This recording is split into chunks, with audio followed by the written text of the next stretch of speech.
بخاری مسلم دونوں میں موجود ہے کہ انسانی شکل میں حضرت اسرائیل علیہ السلام آئے اور کہا کہ حضرت موسیٰ علیہ السلام سے کہا کہ آپ اپنے رب کے حکم کو اوبے کیجئے، یعنی اپنی جان میرے والے کرو۔ ان چلتا پھرتا بندہ ہوئے، انہوں نے کہا ہاں جی سر چلو تیاری جے۔ اور پھر موسیٰ علیہ السلام تو حضرت موسیٰ علیہ السلام نے ایک تھپڑ مارا اس کو، اس کے سے اس کی آنکھ نکل گئی۔ اب ظاہر ہے کہ حضرت موسیٰ کے ساتھ تو مس بہیو نہیں کر سکتا تھا نا، اللہ کا بھیجا ہوا پیغمبر تھا وہ، تو وہ پھر اللہ تعالیٰ کے پاس واپس چلے گئے حضرت ملک الموت، کہا کہ یا اللہ مجھے اس بندے کے پاس بھیجا ہے جو مرنے کو پسند نہیں کرتا، مرنے کو تو کوئی بھی نہیں پسند کرتا۔ تو اللہ تعالیٰ سے انہوں نے ریکویسٹ کی تو اللہ نے ان کی آنکھ ان کو واپس کر دی۔ تو وہ تو پیغمبر تھا نا، بخاری مسلم میں حدیث ہے کہ اللہ تعالیٰ کسی پیغمبر کو اس وقت تک موت نہیں دیتا جب تک کہ اس کے سامنے یہ آپشن نہ رکھ دے کہ وہ چاہے تو اپنی امت کے پورے ٹینیور تک زندہ رہے۔ اور بخاری مسلم میں الفاظ ہے کہ نبی اسلام کو بھی یہ آفر آئی تھی، لیکن آپ نے اللہ کو اللہم رفیق الاعلیٰ کہہ دیا تھا، ورنہ آپ قیامت تک زندہ رہتے، اپنے امت، آپ کی تو امت کا ٹینیور بھی لمبا ہے۔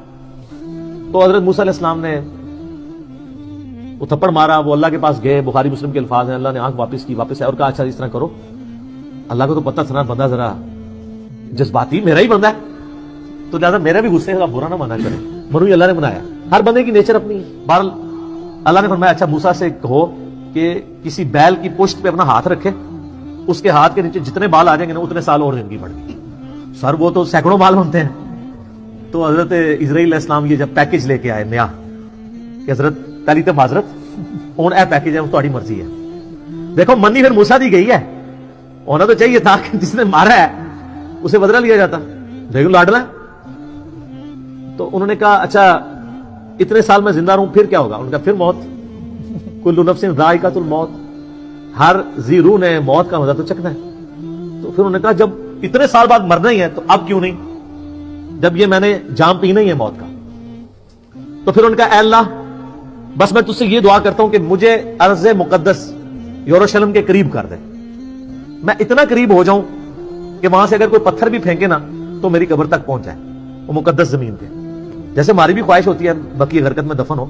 مسلم شریف میں حدیث ہے کہ جس نے مدینے کے مصائب پہ صبر کیا تو میں اس کا شفیع بنوں گا۔ ترمذی میں الفاظ ہے کہ ہو سکے تو مدینے میں مرو، جو مدینے میں مرے گا میں اس کی شفاعت کروں گا۔ اور بخاری میں حدیث ہے حضرت عمر کہا کرتے تھے اللہ مجھے شہادت کی موت دینا، اپنے رسول کے شہر مدینہ میں موت دینا۔ اللہ نے دونوں ان کی دعائیں قبول کر لی، کیونکہ سب سے پہلے شفاعت اہل مدینہ کی ہونی۔ دیکھ لے اس سے اسرائیل سے نہیں کہا کہ منو جا لین دے، اللہ سے ہی مانگے، تو اللہ نے ان کو قریب کر دیا۔ اور نبی علیہ السلام فرماتے ہیں جب وہ قریب ہوئے تو وہاں پہ ان کو موت دے دی، اور اگر میں چاہوں تو تمہیں سرخ ٹیلے کے پاس موسیٰ علیہ السلام کی قبر بھی دکھا سکتا ہوں۔ یعنی حضرت موسیٰ علیہ السلام گمنامی میں ایک قبر میں دفن ہے، کوئی مزار نہیں ہے سر۔ مزار یا لوگوں کا آنا اگر بزرگی کی دلیل ہو تو وہ بزرگ جس کا نام قرآن میں 125 دفعہ ہے موسیٰ علیہ السلام، اس کی قبر بھی انون ہے۔ ظاہر ہے جب وہ اکیلے وہاں پہ، بخاری مسلم میں، صحیح مسلم میں 2 حدیثیں ہیں، آپ نے فرمایا میں نے شب معراج سرخ ٹیلے کے پاس موسیٰ علیہ السلام کو قبر میں نماز پڑھتے ہوئے دیکھا ہے، اگر میں وہاں سے گزروں تو میں قبر بھی دکھا سکتا ہوں۔ اور اللہ کر رہے ہیں آخرت کی زندگی میں اس کا دنیا سے کوئی تعلق نہیں۔ تو یہ واقعہ بالکل درست ہے۔ باقی وہ جب پیکج لے کے آیا تو پھر دیکھیں انہوں نے اس کی ڈیل صحیح طریقے سے کی ہے۔ تو موسیٰ علیہ السلام اللہ کے بندے ہیں، پیغمبر ہیں، اور اللہ کے بڑے لاڈلے ہیں۔